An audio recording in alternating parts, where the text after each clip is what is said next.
கைபேசி இல்லாத காலகட்டத்தில் நம்ம கதையின் நாயகன் முகிலன் தன் மனைவியின் ஊரான பக்கத்து ஊருக்கு ஒரு மாடு வாங்குற விஷயமா நடைப்பயணமாக போகிறாரு.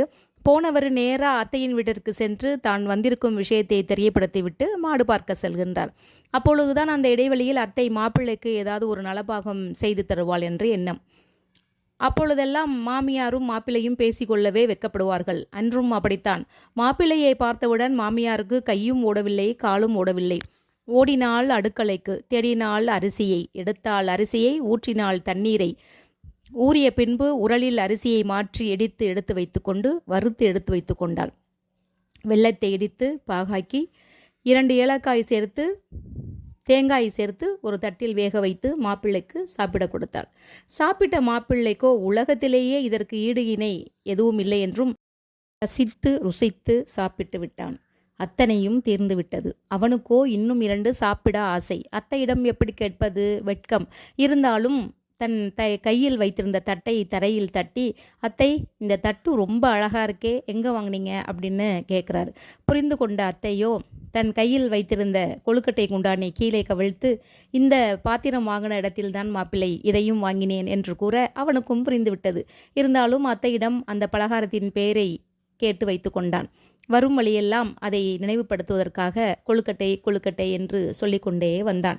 பல பள்ளமேடுகளை தாண்டி வரவேண்டிய காலகட்டத்தில் ஒரு பள்ளம், பெரிய பள்ளம் அவனுக்கு முன்னால். அதை தாண்ட வேண்டும். தன்னிடம் உள்ள அனைத்து சக்திகளையும் திரட்டி அத்தரி பாட்சா என்று கூறி அந்த பள்ளத்தை தாண்டினான். உடனே அவனோட மூளையானது கொழுக்கட்டை என்ற பெயரை மாற்றி அத்தரி பாட்சா என்று பதிந்து வைத்து கொண்டது. வரும் வழியெல்லாம் அத்தரி பாட்சா என்று கூறிக்கொண்டே வீடு வந்து சேர்ந்தான். வந்தவன் தன் மனைவியை வெளியே அவசரமாக அழைத்தான். எனக்கு உடனே அத்தரி பாட்சா செய்து கொடு, உன் அம்மா எனக்கு செய்து கொடுத்தார்கள், மிகவும் சுவையாக இருந்தது, எனக்கு தெரியாது, இன்னும் ஒரு அரை மணி நேரத்தில் எனக்கு அத்தரி பாட்சா வேண்டும் என்று கூறினான். அவளுக்கு கையும் ஓடவில்லை. என்னடா இது, இல்லாத ஒரு பெயரை, ஒரு பலகாரத்தை சொல்கிறாரே, அத்தரி பாட்சா அப்படி என்ற ஒரு பலகாரமே இல்லை என்று அவர் கூறினாள். அவனுக்கு கோபம் தலைக்கேறியது. எனக்கு தெரியாது, இன்னும் ஒரு சற்று நேரத்தில் எனக்கு அத்தரி பாட்சா வேண்டும் என்று மீண்டும் கத்தினான். கோபம் தலைக்கேறிய மனைவியோ, அப்படி ஒரு பலகாரமே எங்கள் அம்மா எனக்கு செய்ததில்லை, எனக்கும் அந்த பலகாரத்தை பற்றி ஒன்றும் தெரியாது என்று எவ்வளவோ எடுத்து சொல்லியும் கேட்கவே இல்லை. கணவன் ஒரு கட்டத்திற்கு மேல் கைகலப்பு. ஒரே ஓங்கி ஒரு குத்து தன் கணவனின் மூக்கில் விட்டாள். விட்ட வேகத்தில் கன்னம் வீங்கி விட்டது.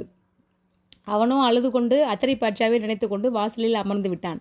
பக்கத்து வீட்டு கமலா ஏதோ ஒரு வேலை விஷயமாக வந்தவள் இவனை பார்த்தவுடன், ஐயோ என்னடி இது, கொழுக்கட்டையாக வீங்கி போயிருக்கே அப்படின்னு சொன்ன உடனேயே துள்ளி குதித்து, ஆமாம், இதேதான் நானும் கேட்டேன், இதேதான் கொழுக்கட்டை என்று கத்தினான். அடப்பாவி, கொழுக்கட்டையைத்தான் அத்தரி பாட்சா என்று கூறி இவள் நேரம் என்ற குத்து வாங்கினாயா என்று அவளுக்கு சிரிப்பும் வேதனையுமாக இருந்தது.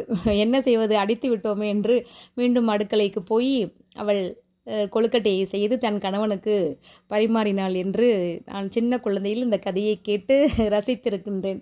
நான் எப்பொழுது கொழுக்கட்டை செய்தாலும் கொழுக்கட்டையை பார்த்தாலும் எனக்கு இந்த கதை ஞாபகம் வந்துவிடும். உங்களுக்கு இந்த மாதிரி ஏதாவது ஒரு கொழுக்கட்டை சம்பந்தமான கதை தெரியுமா?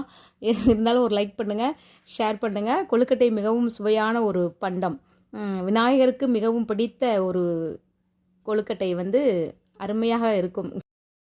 குழந்தைகள் முதல் பெரியவர்கள் வரை அனைவரும் விரும்பி சாப்பிடுவது கொழுக்கட்டை. பிடித்திருந்தால் ஒரு லைக், ஒரு ஷேர், ஒரு கமெண்ட். தேங்க்யூ.